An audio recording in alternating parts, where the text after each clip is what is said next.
Hi friends, welcome back to biryani పొట్లం cooking channel. ఈరోజైతే ఒక పుల్లగా కారంగా నోటికి భలే రుచి ఉంటుందండి. చాలా టేస్టీగా ఉంటుంది. వేడి అన్నంలోనైనా లేదా గటకలోనైనా ఈజీగా చేసుకొని తినే రెసిపీ మిస్ అవ్వకుండా చూసేయండి. ఈ తరానికైతే ఈ రెసిపీ ఒక టానిక్ లాంటిదండి. స్వేచ్ఛమైన ఈ రెసిపీని ఏ విధంగా తయారు చేస్తే టేస్టీగా ఉంటుందో మన వీడియో చూసే ముందు స్కిప్ చేయకుండా చివరి వరకు చూసేయండి. అలాగే ఫ్రెండ్స్ అండ్ ఫ్యామిలీకి షేర్ చేసేయండి. చూడండి ఫ్రెండ్స్, నేనైతే ఒక 300 గ్రాముల పచ్చిమిర్చి అయితే తీసుకున్నానండి. ఇలా 300 గ్రాములు ఫ్రెష్గా ఉన్న గ్రీన్ మిర్చిని తీసుకొని చక్కగా ఈ విధంగా చూడండి, లేతగా ఉన్న మిరపకాయలతోనే చేసుకోండి. టేస్ట్ మాత్రం బాగుంటుంది. ఆ 300 గ్రాముల మిర్చిలో మనము ఒక కప్పు తీసుకొని 1.5 కప్పు వాటర్ వేసేసుకొని పరిశుభ్రంగా కడిగి తీసుకోవాలండి. ఇలా మనకి శుభ్రంగా కడగడం మూలంగా నీట్గా అయితాయండి మిర్చి అనేది. ఇలా మనం నీట్గా శుభ్రపరిచిన తర్వాత ఆ మిర్చిని మరొక ప్లేట్లోకి తీసి పెట్టుకోవాలండి. పొడి క్లాత్ అందుబాటులో ఉంటే పొడి క్లాత్తో తూర్చుకొని కాసేపు మనము ఆరబెట్టిన తర్వాత ఇలా తొడిమెలు తీసుకోవాలండి. నీట్గా ఇలా తొడిమెలు లేకుండా చక్కగా ఈ విధంగా తీసుకోవాలి. మిర్చి అనేది తొడిమెలు ఎక్కడ లేకుండా తీసుకోవాలండి. ఇలా చక్కగా మిర్చి తీసుకున్న తర్వాత మనము తొడిమెలు తీసిన తర్వాత మిర్చి అనేది సన్నగా కట్ చేయాలండి. ముఖ్యంగా మనకి ఈ మిర్చికి టేస్ట్ అనేది ఇదే రెసిపీ ఇలా చేస్తేనే బాగుంటుందండి. చూడండి, మనము సన్నగా తరిగి తీసుకోవాలండి మిర్చి అనేది. ఇలా మిర్చిలో మనము ఒక ఉల్లిపాయ అండి, ఎర్రగడ్డ పొడుగులో ఒక 6 ముక్కలు చేసుకున్నానండి. ఒక ఉల్లిపాయలు ఇలా కట్ చేసుకొని మనం ఆ ఉల్లిపాయలు కాస్త పక్కకు పెట్టేసుకోవాలి. స్టవ్ వెలిగించుకుని ఒక కడాయి పెట్టేసుకొని దాంట్లో ఒక చిన్న చెంబెడు ఆయిల్ అయితే వేసేసుకోవాలండి. అది నేనైతే వేరుశనగ పలుకు నూనె వేసుకున్నానండి. పలుకుల నూనె వేయడం మూలంగా టేస్ట్ అనేది మంచి ఫ్లేవర్ అనేది బాగా వచ్చేస్తుంది. దాంట్లో 1 స్పూన్ అండి, 1 స్పూన్ నేను జీలకర్ర వేసుకున్నాను. అలాగే తెల్లగిడ్డ ఒకటి పొట్టు తీసి చక్కగా వేసేసుకోవాలండి.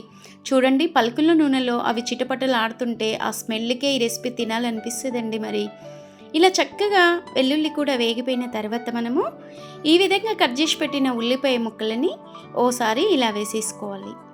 ఇలా వేసేసుకున్న తర్వాత చక్కగా మనము ఉల్లిపాయలను కూడా వెల్లుల్లితో పాటు వేపేసుకోవాలండి. చిన్న మంట పైననే వేపేసుకోవాలి. పల్లి నూనెలో వేపడం మూలంగా టేస్ట్ అనేది బాగుంటుందండి. ఈ స్వేచ్ఛమైన నూనెతో అప్పుడప్పుడు ఒక్కొక్కసారి ఈ విధంగా చేసుకొని తింటే అదో టేస్ట్ ఉంటుందండి. ఇలా చూడండి, ఉల్లిపాయ ముక్కలు వెల్లుల్లి ముక్కలకి పట్టినట్టు సాల్ట్ దీంట్లోనే వేసి చక్కగా వేపేసుకోవాలి. ఇలా ఉల్లిపాయలు కాస్త బాగా ఫ్రై అయిపోయిన తర్వాత ఆ వెల్లుల్లిని ఉల్లిపాయ ముక్కల్ని ఒక ప్లేట్లో తీసుకొని చల్లారి పెట్టేసుకోవాలి. అదే కడాయిలో అదే నూనెలో గ్రీన్ చిల్లీ సన్నగా తరిగి పెట్టిన ఉన్నాయి కదండి, ఇలా వేసేసుకొని అదే నూనెలో వేపేసుకోవాలండి.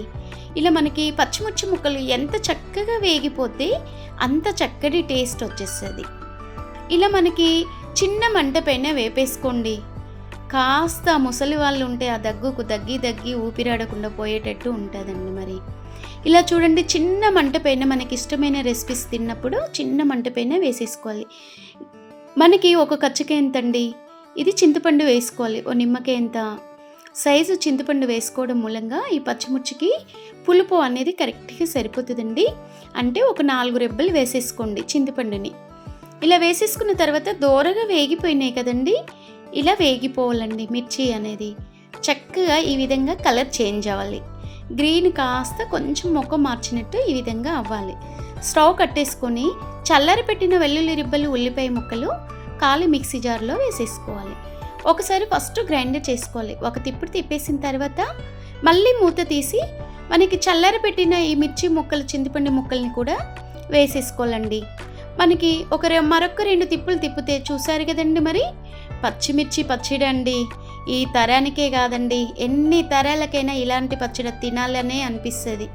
ఈ పాతకాలపు ఈ పచ్చిమిర్చి పచ్చడి చూస్తున్నారు కదా, ఎంత సింపుల్గా ఉంటుందో. జ్వరం వచ్చినప్పుడైనా, మనకి కొంచెం తల తిరిగినప్పుడైనా, ఓకారంగా ఉందబ్బా అనుకున్నప్పుడైనా ఇలాంటి రెసిపీ అప్పుడప్పుడు ఒక్కసారి చేసుకొని తినండి. టేస్ట్ వేరే లెవెల్ అండి. మళ్ళీ తినాలనిపిస్తుంది.